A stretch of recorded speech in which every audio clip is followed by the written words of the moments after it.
both teams, it's going to be a fantastic finisher to this series. Yeah, well, we'll see also what the compositions are going to be too. TenZ has been owning the Reyna role, and noted earlier that was something that EU would do often. Scream was the Reyna go-to. Other players would run Reyna, but for NA, it's not something that you get all that much. Also, yes, in that last match, we got Killjoy as well, making her debut here. This time around, and no Killjoy for the boys on Gen.G. And on the opposite side, for C9, TenZ, he's going 3 series straight with the Reyna. He's committed to this one. Wow, we get 3 games, rather. We get no Sage at all. That's awesome to see. Now, I'm really curious to see how this Open is going to look. No Brim either. Oh, wow. That's really interesting. Yeah, just the Omens on either side for those longer-lasting smokes. Okay, so we have the initial bathrooms tension. Both teams wanting to make sure that they show presence there. Neither of them want to give it up for free. They're obviously picking opportunities, and there is what would normally be a Brim smoke, but as you mentioned, there is no Brim. And the Boombot will go through to see if they voided the position afterwards. And unfortunately, they will lose the Boombot and not really for that much value. And we already talked about how valuable the Boombot is. But with that said, a full rotation towards the B side of the map here, looking for that B hit. And all there is a Cypher on the lonesome. And that is not unusual. Cypher, ever the loner, likes to play separate of everyone else, has a lot of value with the camera. Camera is going to be placed, though. Does Shinobi get vision? No. So the camera is placed just outside of Hookah there. Retake cam. Cypher must live so that camera can win them the rounds with the retake info. There we go. So they're going to push right in. MkaeL is going to get cut off there. Does manage to pick up 1 kill inside. Gets the second one as well. That was going to be thanks to some of that intel that he was able to get with his trap wires. Mitch trying to force players back, but they know exactly where they're going to be. The camera is still going to be active too, by the way, DDK, and they did not deal with that, and they got some more information regarding where they're going to be located. The push comes in though, and there goes the short. He connects with Vice. 2 kills for Mitch as he's hanging on the back. Finally will get cut down to size. Relyks inside of the corner, and that will be a retake for Gen.G through the defensive side, right onto the doorway. Even and I think you highlighted it perfectly. The camera, they never dealt with that camera, so they knew exactly what they were going to be going into. Yeah, this is one of the most important things about if you're a Cypher player is knowing how to set your cameras up for retakes. And given the fact that we're seeing a blind A stack, so that because they wanted to play the B site as a retake site by design. You can see that if you go A, you against 4 players. If you go to B, we have this very dangerous camera, and this is so cool too because if you are playing the retake, the Cypher must live, and we can see the trip that protected him. Someone fell into it because that's a common spot where smokes will go, which will conceal the trip, and then that gives you the Cypher vision, so he gets an easy free kill. So beautiful setup. I hope a lot of people copy that because that is a great bread and butter B retake setup for Binds. He used essentially the enemy's own utility against them and benefited from that one greatly. Gen.G up here at the start of this game. The anti-eco now. What are going to be the choices that are made here for Gen.G? Is Cloud9 as well. They don't have the comfort of those Brim smokes to fully carpet the site with smokes, right? So that I'm quite curious as to how they're going to look to tackle this one. They also don't have a Sage Wall to cut off the site, right? Or maybe even prevent players from coming in lamps. So they got to use what they have. I could see them maybe forcing out with forcing out with the paint shells and also pushing them back alongside with that recon dart. It is going to start out really nicely though for Gen.G as MkaeL inside of his own cyber cage yet again, and that is just clean. They sweep them out of that A site. And this is one of the interesting things. You don't have so having the extra smokes, like let's say if you had the Omen and the Brim, is really nice because you can use the free smokes to deny information, to keep that pressure on the defaults. It allows you to play fast rounds, slow rounds, create presence, where maybe, just to keep the other opponents in the dark for as long as possible. But because they only have the Omen smokes, and they have no Sage Wall, and they have no Brim smokes, Omen kind of has to do a lot with his smokes there. We can see that could be an issue, in some of these set pieces, where normally the Brim smokes and the Sage Wall will be relied upon to get the spike planted. Oh, I like the aggression on B long. No one is going to be there, but they do hear that curveball played out. That might give them some comfort to know that they can get inside of this A site, but the problem still continues to persist for them. They really don't have much in the way of blocking whatever vision and information they're going to be able to benefit out of this Gen.G. Cloud9 working on A short. Watch out for the shower too. There's nothing to hold back Mitch in shower, so you can continue to push this one out. The only thing will be a commitment from Mitch that MkaeL will connect with, because he knows exactly where Raze will be.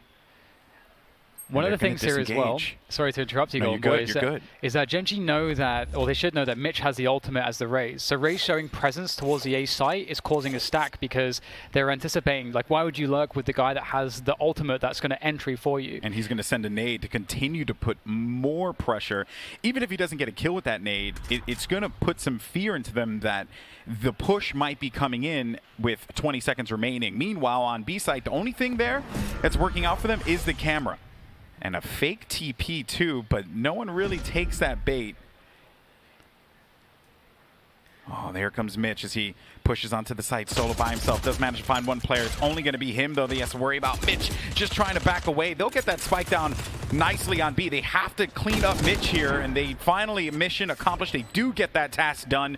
They needed to kill him, or else that could have been a real problem for them to deal with. Now, though, with the spike down, the retake coming in potentially, but at this point it's going to be quite challenging given that TenZ has a great angle here inside of the hookah, and they still have a lot of utility to work around with. All four members are going to be tucked inside, and he's going to be killed quickly, but TenZ gets out of there, and then shinobi gets a kill too, so TenZ is still very much in this fight and very much a problem for Gen.G to deal with. It's only going to be MkaeL. He has been great so far in this matchup, but with that spike time dwindling down, that is C9 getting a round on the board, and that is why Reyna is so good. It is so mad that TenZ is able to live there because of the fact that he is exactly that he's playing Reyna, and just losing this first kill. Oh my god! Look at that! Unbelievable! That was so sick! Oh man, that was so good. Yeah, that's amazing. Because now you just put them on the back foot, right? They have no choice. They got to commit. They have no time. Like, they have to push this. And because TenZ is still alive, that continues to put more fear in them. Well done by Cloud9 now. An interesting round 3, to say the least. Boombot has been used out. The flash is through. Vice gets the kill, and Vice gets 2 kills out of this one. He's continued to be stupendous in this series. I've loved every minute of watching Vice play. Exactly what we needed to see out of him. Now Cloud9 will be able to take B site. The only players left alive, the Sova, as well as Omen and Phoenix in the back on defender's side. They don't have any options. They don't want to give up their weapons. They're just going to have to concede this. Yeah, as you say, nothing else that they can really do. And I love the idea from Gen.G there. They're trying to use the operator there with huynh to try to get that opening pick.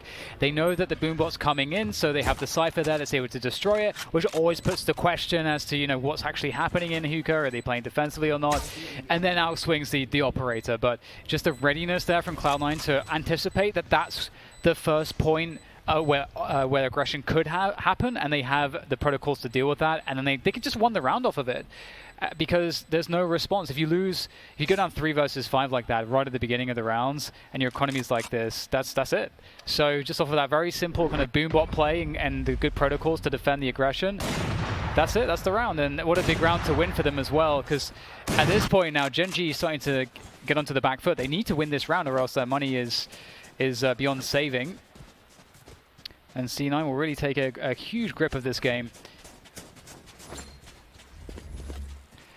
Trying to think about, like, because also if Gen.G had maybe ran a Sage, they might have been able to stop this this aggression from Cloud9. But now that they're in the trenches, they got to make do with the composition that they have. They need to figure out a way to stop this. And you're not going to stop this if TenZ is doing exactly what he needs to do. 2 kills out of the gate there.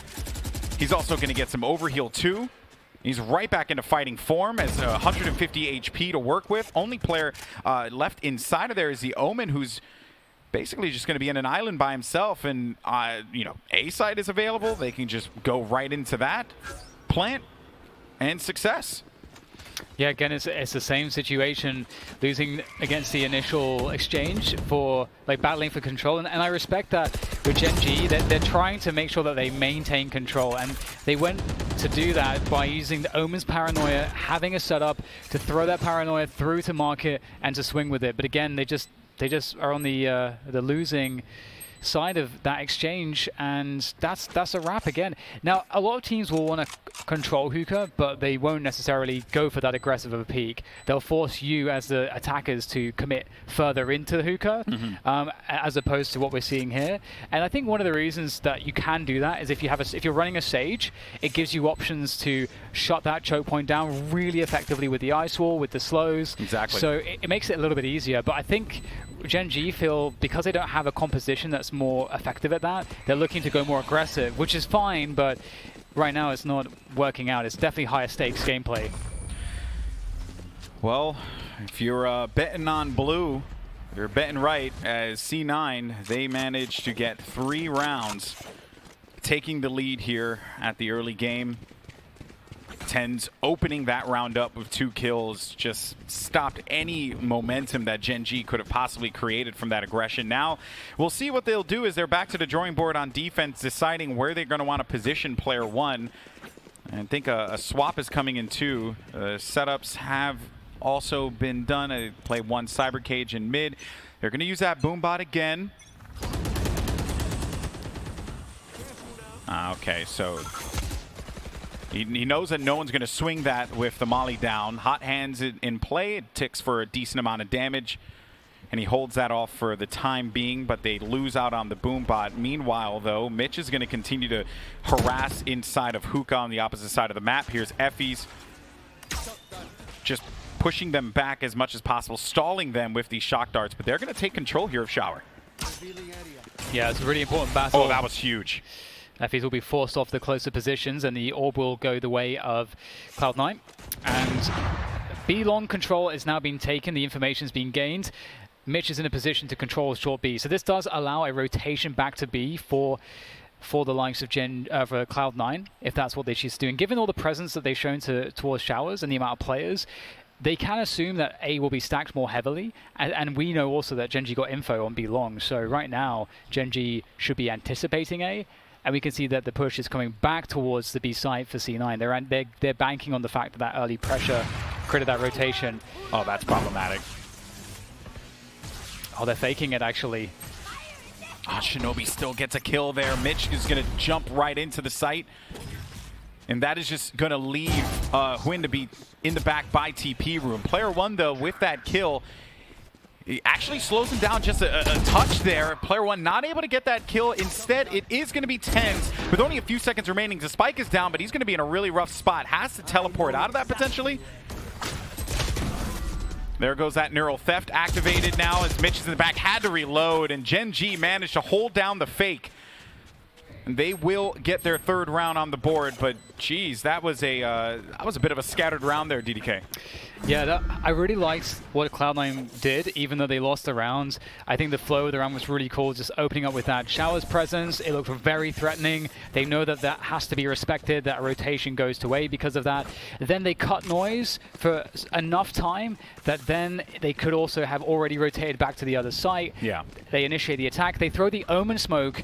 Omen is on the Shower's position, but Omen smokes B. The global smokes try to really sell that fake and deny information for as long as possible. So like, the way they played the round, I think, was excellent, but Gen.G, they're just a very skilled individual, so they can always fight their way back out of a bad situation. They did that very well that last round. Well, now we're going to get a spread out here for C9. No one really looking to apply pressure inside of the Showers. Meanwhile, actually, it will be answered back instead by Gen.G. GMD continuing to play around this. Oh. I like that play. It's just all these fake TPs, man. It's just, you don't really see that all that much, right? I was just thinking about that before when you just kept going back and forth. It's pretty, you know, it's just heads up. It's not something you really get to see all the time, though. Vice now with that first kill. is going to give them some leeway here on B, but be on the lookout for player one. Okay, so player one now with the paranoia, but GMD's anticipating the push starting to come through here. What a shot. Might actually be able to get the second one too. The player did not commit to it because that Lear was taken down. And then MkaeL from the distance. Headshot on TenZ. And into the 2v2, 40 seconds, and it will decide to plant inside the container. Oh, Hunter's Fury. Oh no, the tag. Oh, can't quite find the second follow-up. It's a bit of a delay, just to delay that plant. That would have given MkaeL time to move around, but this cage is keeping him at arm's length for now. It will finally dissipate after 7 long seconds for MkaeL as he creeps forwards. They don't seem to have any idea that he's here. They're focused on the spawn position, giving MkaeL everything that he needs to get the jump on the remainder. And now they know precisely where shinobi is. effys will finish him, and that is a beautiful, beautiful 2v2 there from Gen.G. And given how things have been going, it couldn't have been more needed. And I got to throw the respect back to GMD. Lethal stuff there on the incoming flying Raze. Look at this. Oh, that is so, like, if you don't get the instant kill on Raze, your recoil will take too long to reset to accurately be able to kill the second player. So GMD had to hit the headshot in the first couple bullets on a flying Raze. So that's pretty epic. Yeah, it was. It was. That's pretty epic. You need to hit the shot, you need to land it, and they managed to do it. Now, double ops here for Gen.G. They did this on split, and there wasn't really much of an opportunity for C9 to punish this. So if they do this again, it will be quite problematic here that they will need to just look to apply some presence. Where they're going to be here. So one op's going to be located in showers, and the other one's going to be playing a bit longer here. And effys is holding this angle, no respect. He's just waiting it out, see if anyone wants to poke in. They do get the intel, though, that one player is going to be there.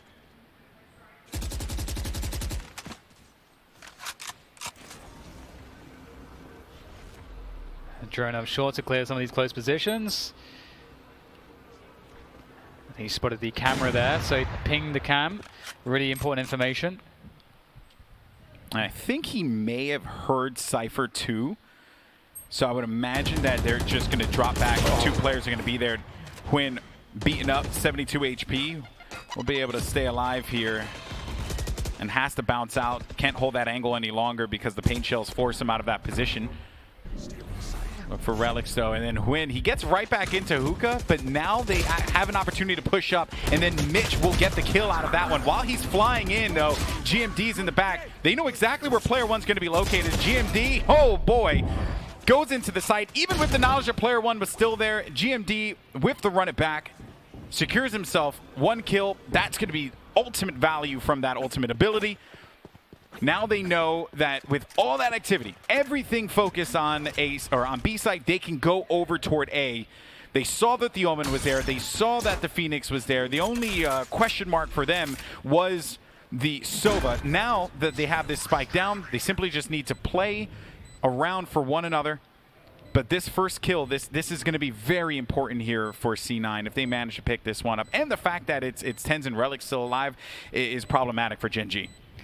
Yeah, you have to get, Relyks has to get that kill, that first kill here. He's actually committed in a very committed position, gets that first kill, and now he can fall back, and he's got that U-Haul presence, and they're going to have to just charge in 1v1 in these choke points, and you can see how powerful it is. Relyks will finish it off. Great team play, played it perfectly, knew exactly what he had to do, and executed it correctly, and that's a wrap. Even though it's a 3v2, C9 played it so well that it didn't matter. Also a credit to TenZ there as well, because he had pushed out and he empressed, but the play was really just getting Relyks that kill. He was holding the angle. He wanted them to put the attention over toward TenZ. That's exactly the move that he needed Gen.G to do, and they went right into it, thus tying this one up here after losing 2 straight. But a methodical matchup between these two teams. And we're getting so far. No activity on B long. Instead, you'll get some love over by showers in the A short.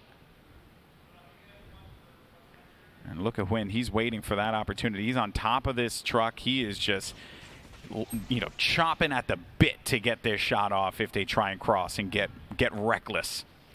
You can see huynh is kind of jiggling his mouse a little bit. That's just kind of keep himself fresh and just reset himself every so often. When you're holding dead, like cold angles like this, it can really slow your reaction time down. So you keep kind of refreshing it, keeping your visualization up to make sure that you have the quickest reaction speeds possible. And he does have this bait set up. You can dash away after taking the shot, and then they'll fall into the Phoenix that is right next to huynh. GMD there, ready with the flashbang, with the curveball to punish anyone who will try to punish huynh. So there's a nice little setup. It's a two-man setup, though. They are going to be in a lot of trouble here, Golden Boy. Yeah. Well, GMD's down, and now they know exactly where huynh is. Player one in the back of the cubby.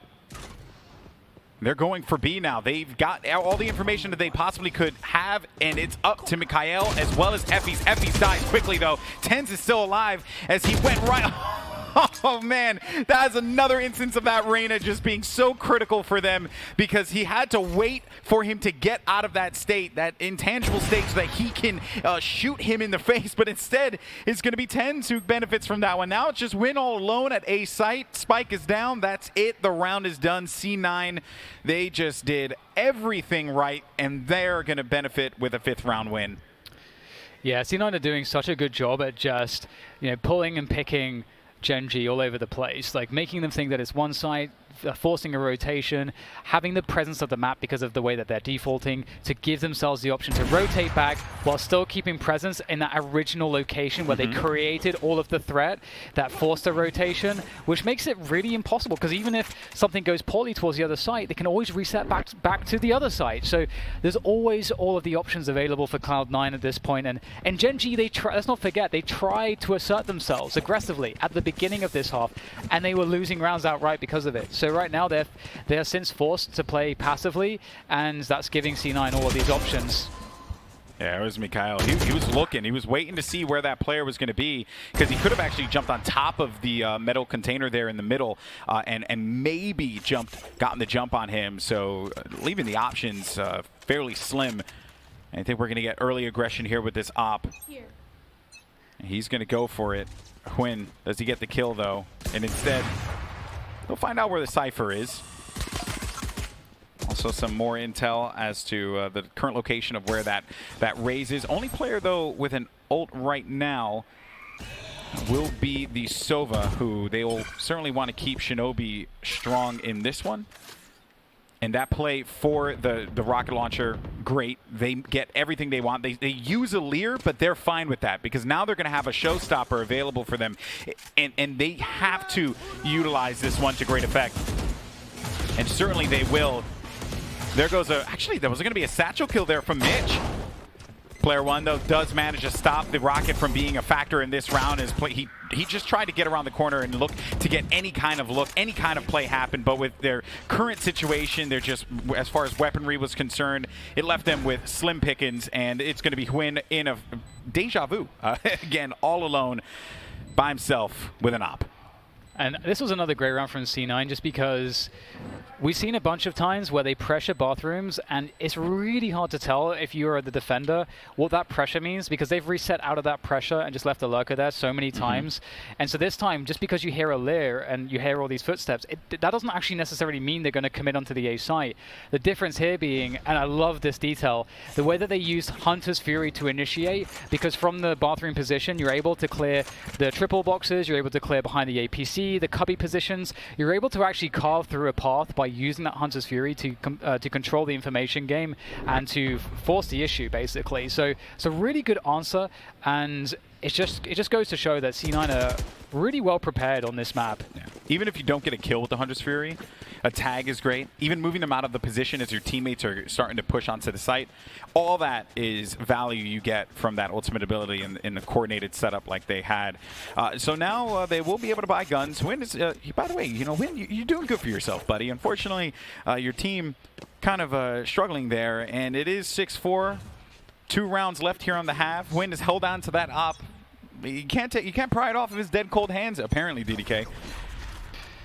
Yeah, and we'll have to see if that is going to be the case in this round. Another bathrooms engagement to start things off. Raze has been spotted with that boombot multiple times, killing that leer as they push forward. effys stands his ground for a triple, and that's going to lock it down. 2 versus 4 now for Cloud9. It's going to be hard to recover out of this one, but they have plenty of time to do so.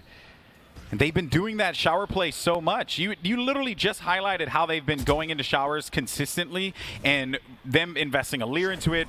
That doesn't ultimately matter because who knows, right? They could have been just doing that for the bait, for the rotation. There's a variety of things they could have done there, and now we got a little bit of a bait, a trick there from Relyks to see if he can pull some attention over in his direction. Yeah, fake TP, they're worried. They're slow clearing you right now because they thought that it's either towards APC or towards you. And huynh with a better angle against Vice. That's really unfortunate.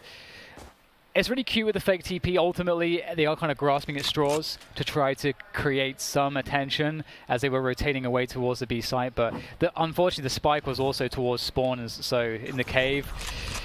So it was a bit too far away. Relyks has a lot to do here. They've reclaimed you. There goes the paranoia towards that U position. Oh, that's unfortunate. And that is RIP there for Relyks. And there you go, 5-6.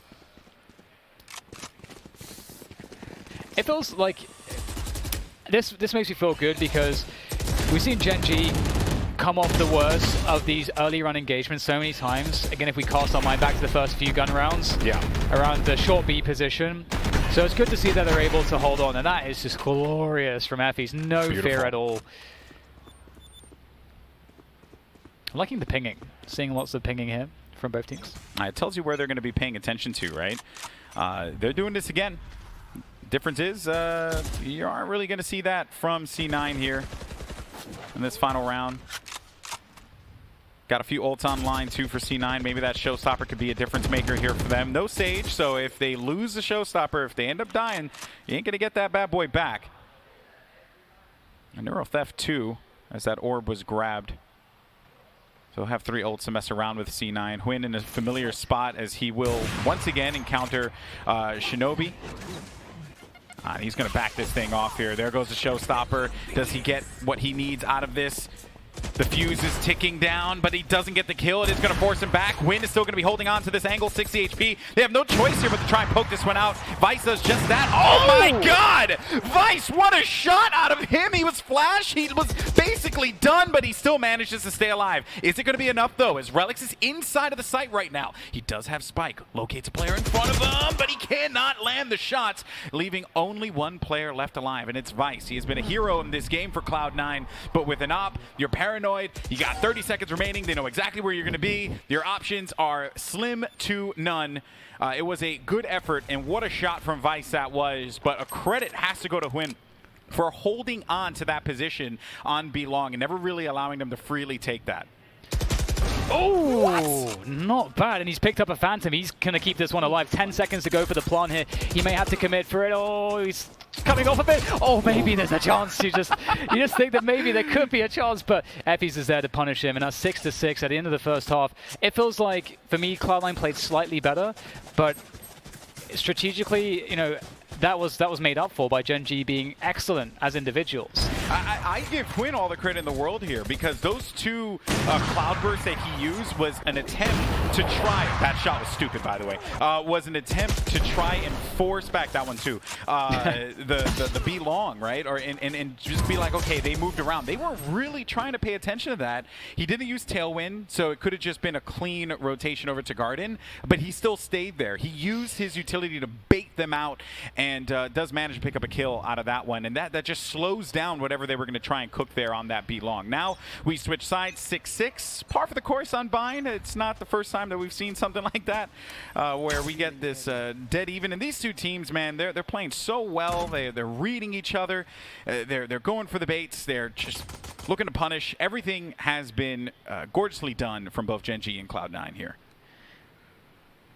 And now it's a different beast entirely as the teams switch sides, and looks like we're going to see Gen.G looking for that short and bathrooms play onto A. Again, it's so interesting to see that there's no Sage, and the Sage walls can be so defining on piss rounds, but we won't see those. Oh, the nade here. Where are they going to go? That's going to be meaty. Oh, the damage is huge from Mitch. He finds himself 2 kills off of that, and that's going to refresh the paint bombs. No. Oh my god, he's going to do him in as well with that classic close range, and he's created so much time, so much damage. Mitch has just done everything. Mitch on Raze. Did not think that was something I needed in my life, but I'm glad I got it. I ain't complaining. GMD in the corner now will have to deal with this Omen, but he was tagged up, so Relyks will make quick work out of him, thus leaving effys alone. 27 seconds. Spike still not down yet, though, but 2 HP. What a shock dart that was. Shinobi just simply needed to shoot him in the foot, and that was enough. You know what's weird? Because I play quite a lot of Sova. When you're buying the shock darts, they're actually called shock arrows or something. Yeah. But then Sova says shock darts. Yeah, chalk dart, actually. Chalk dart. Chalk dart. And I don't understand. Is Sova saying it wrong, or is it... You know, man. Fair enough, man. That's I don't know, it's just one of those things that I look at it, I'm like, come on, Riot. I need an answer for this. Come on, Riot. Get your head out of your rare derriere, okay? It's called shock dart. Anyway. Moving on, though, to this next round of play, the anti-eco. As C9 TenZ with his trusty judge. Here we go. That's 1, that's 2, that's 3. And Shinobi also got the shock arrow kill there, but it is going to be Relyks who cleans up that round. So gross. It's so disgusting, isn't it? Judge ripping him apart. 8-6 then, and it's going to be interesting to see if Gen.G get off to a good start on their attacking rounds as we start to see their defaults come into play. The best part is the sound too, right? Like you just, it sounds so powerful. Chunky. Chunky. That's the word. Thick. Chunks At of least death. 5 C's on that thick, you know? Yeah. Oh, okay. So what are we going to see here? We'll have 3 players signing towards B here for C9, and a pretty heavy B long start now. This is going to be interesting to see how this develops over time, if this becomes consistent, because it's 3 for 3 here, defense and attack on this position. So the round could be won or lost here if one of these teams overcommits. Using the cam there to clear those close positions. Drone comes through as well to clear positions also, and they can walk behind the drone, trying to make things as safe as possible. And look at this beautiful presence of mind. They don't go too deep. They know that a play can be made by the opponents to retake the position as they're walking up. You never want to get caught walking up a position. And that paranoia is gone now. So that means that the defense has to fall back. So right now, this is a great push and pull that Gen.G are winning. They're winning this tug of war towards B long. They got the camera out. They got positioning here in Garden. Vice is just playing the stall game here. The trap wire, cyber cage should be able to get him 1 kill with the angle that he's playing if they decide to push this. GMD's baiting this, but Relyks does manage to pick up the kill as he was on that further angle back. So once he died, they sent it right into the TP, but they're going to be going into that grenade that has not been used yet. I would imagine there's no world, and that's the nade, so it forced them back. They know exactly where they're going to be. More stall coming in here. You don't want to try and get on top of that satchel. It still does a decent amount of damage. Mitch, he's going to cave all the way back here, give up a little bit of space, but it is going to be good enough for him to just go right back onto the site now. And Mitch, final kill. Gen.G, despite them getting the plant, they weren't really going to get much out of that post-plant situation. It was a bit scattered. They didn't take out the targets. Cloud9 go up 9-6. I really liked the idea from, I think it was Relyks, who touch the cage to try to bait out utility. I think that was really cool to see. I think it's kind of sad from his perspective because the idea was so good that he gets instantly sprayed down through that cage. But we saw that plan B where they go through the teleporter almost actually working out. But if, as you mentioned, if not for the Raze and the ability to delay with that utility, it's, I mean, if it was like let's say a brim smoke, they would have just run through that. For sure. But because it's specifically Raze, there was no answer and it delayed too much. And now we're on to pistols. Have to respect it. This is looking great for Cloud9. Gen.G on an eco, trying to just yank something away here. Anything, any kind of plus, if they can get some kills, spike down, get back into this game. That blaze ball is going to go down, but there's only going to be one player there waiting for him. It's Mitch. And Mitch sends the grenade out. It's actually going to do some decent damage there. And a good try to just fly in front of his face when Vice, though, while all the scuffle was going on, you got TenZ in the flank too. Oh, he's got 1. He's going to get the planter too. He gets 3. Oh, what a play from TenZ. On the flank, unawares, and gets that 10th round win. And we can talk about some meta stuff real quick. So the fact that Yuhol was completely for free is because people are so afraid of the Jett dash updraft with the shorty, and because it's just very difficult to stop, and so you don't want to give the opportunity to the other team to do that, which means that you as the attackers, you know that Yuhol's going to be free in those rounds. Most likely it's going to be totally free. So I love how they played off of that information within the meta to get them closer to a plant and a possible round win. If not for that flank, could very well have happened. Ooh, And Mitch is no respect. He's stepping up on this second half. That is to be sure. Yeah, he does not care whether or not you're a Jett player that can tailwind out. He'll find the mark. Mitch has been on point this game. I think it's just been a great display from C9 on defense. They have just a lot to work with. Even with the Phoenix, we haven't really seen that be a defining factor for Gen.G, whereas the presence of the Raze and Reyna combo has been felt pretty much instantly. Some players are going to be inside of this hookah. So Gen.G are running into some problems. I'm going to describe them after this round is done here. We'll have to see if they can shoot their way out of this situation. Looks like MkaeL will be able to do just that. Taking down TenZ from B-Long.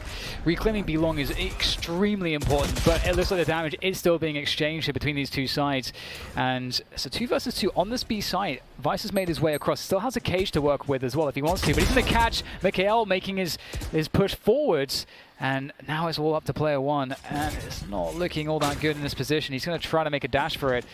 Just one ultimate point away from the TP. That's unfortunate for player one. Yeah, and now he will go over toward A and should be able to get this spike down, but they still have Cypher left alive, and I think they will get some vision. Yeah, there it is. The cyber cage is out, so good try there. Also, the rocket play too. Oh man, that hurts. That hurts. And I think that was just a smart use of the rocket. Sure, some could argue you'd want to save that, just use the guns, but you're getting so close to winning. You also have a lot of ults available to you too, that in case something goes bad, like, hey, Neural Theft should be able to give you information. Or TenZ, who's been slaying this game with Empress, will open up an opportunity for you. So they will just shut that one down, no risk, and all the reward. And one thing I'm really liking too from C9 is they're shutting down B-Long a lot more, and there's a really good point about that I don't have time to make right now. We're going into the next round, and we do have a lot of short presence coming through here for Gen.G. And short B aggression. That means that C9 know exactly where all of the players are of Gen.G. Gen.G have to shoot their way out yet again. It's like an action movie in DDK's mind. I like it. Yeah, this is going to be really difficult. There's so much knowledge right now for Cloud9 to play with.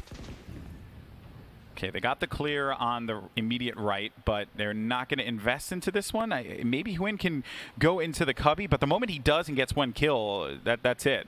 He'll get traded out instantly by Omen. And Relyks is waiting for that opportunity. And he's also got high ground now because he teleported on top of the truck. So even if he was to tailwind and dash out, he gets nothing. Yeah, there's a lot of time that's been wasted here. I like how this is being played right now. Beautiful peak. Cloud9 are playing this so perfectly at this point. And although that one player on B-Long is sending 2 players out of the A site to rotate, so actually maybe after all C9 are misreading the situation. Mitch has been discovered. He's in so much trouble with this operator. Can't do a single thing when at least is traded. And that's actually not a bad result. They still have time to retake this and have position. Yeah. Oh, a few more shots from Vice actually is going to be good for putting that Sova down to critical HP. Relyks is looking to take as much space as possible, but unfortunately for him, as he jumped on top of the bench, he'll end up dying there, leaving now TenZ in this 2v3 alongside with Vice. Both players who have been on fire so far. Vice does have a read that one player, at least one, is going to be inside of Lamps. It's actually going to be 2 players that he knows he has to handle as he saw that second one poke out. It's just going to be TenZ left alive here. Can TenZ do it? Tags one, is going to go right back for the bait again. Gets one kill. Does he get the second one? He knows he's going to be on top of the molly here, and he gets the kill. TenZ is going to bring this one at 12. He has time. I believe it's going to be very, very close, but he is good to go. Match point for Cloud9. Oh, that's so brutal. That's so brutal for Gen.G. It felt like they should have had a way to win that post plant, but TenZ played it so confidently. And I wanted to make a point quickly about the way that one of the differences from C9's defense, they're putting a lot more emphasis on B long, which means that you're basically able to stop full commits to the B site because the attackers really do need to have some kind of long control, because if they don't, what happens is you as the defenders, you get to hold on to Garden, Octagon, and B long, and your rotation comes through spawn, giving the attackers nowhere to play their post plant except hookah, which is also can be retaken. So I love this difference from C9. It's generally a safer approach as opposed to Gen.G, who put a lot of emphasis on hookah, and without a Sage, we saw that wasn't working very well for them. Match point for Cloud9. What a game this has been here for them. I mean, what a game across the board. That deep smoke on B long is really annoying to deal with. Yep. It will finally go away. Because now they have no idea, which they will need this drone to give him some intel. There goes a TP in the back now, looking... okay, that was a... Oh, he faked the TP. He faked the TP. Oh, I like that play. And look at all the cones, right? They're moving around. They have no idea now. That was a really smart play. I know it's like it's just a TP fake, but that could actually be enough here to give them something to work with. Shinobi is going to go right inside. Does manage to get one kill against huynh. Looking for the second as well. Shinobi still going to be left standing here. Now it's going to be Relyks' turn to join into the action. 2 players left, and that is going to do it just like that. Sweeping them out. 13-6. Cloud9 walk away victorious. Wow, TenZ's his reaction is about as blowing me away. I would have honestly, it makes sense. Yeah, man. No, that was a great performance from C9. I think that they have